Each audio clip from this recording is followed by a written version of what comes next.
Ladies and gentlemen, boys and girls, my name is Sachin Acharya, and in this video, I'm going to talk about a security concern that has been brought to our attention recently. Zoom. Under the current lockdown situation due to COVID 19, a lot of us are using Zoom for our video conference, for our online meetings, and to stay connected with our loved ones. And in the last couple of days, I have heard about two types of security concerns. So let's talk about them. One, Zoom bombing. When your Zoom meeting is going on, a hacker can hack into your Zoom account, a Zoom video meeting, and shout slogans and say things and take control of the whole meeting. So this is called Zoom bombing, an intruder coming into your meeting. And the second concern is the compromising of username and password. Let's talk about this one first. We'll come to the Zoom bombing in a minute. The username and password. On the 13th of April, Forbes published an article saying that more than 500,000 Zoom accounts were hacked and sold on the dark web, or the black market of the internet. Now, this detail, the data that is sold includes your username and your password. Now, your account may be one of them.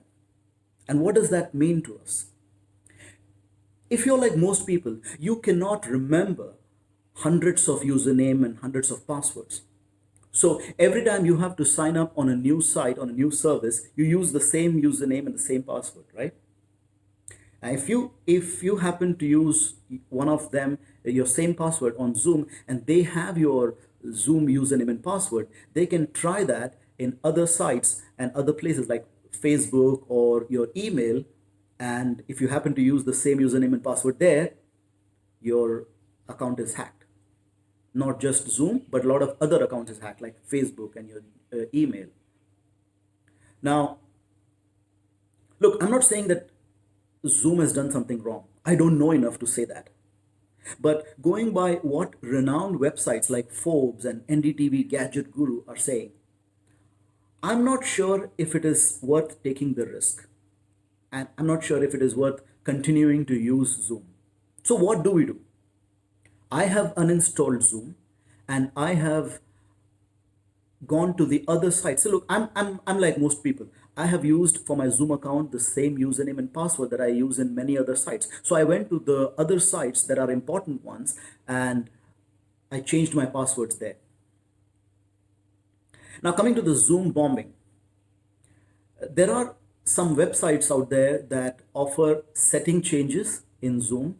So if you still insist on using Zoom, if you still want to continue to use Zoom for your video conference, yeah, you can check these websites. Just Google Zoom bombing and you will see a list of instructions on how to change the settings of your Zoom app to avoid Zoom bombing. That is if you still want to use Zoom for your video conferences.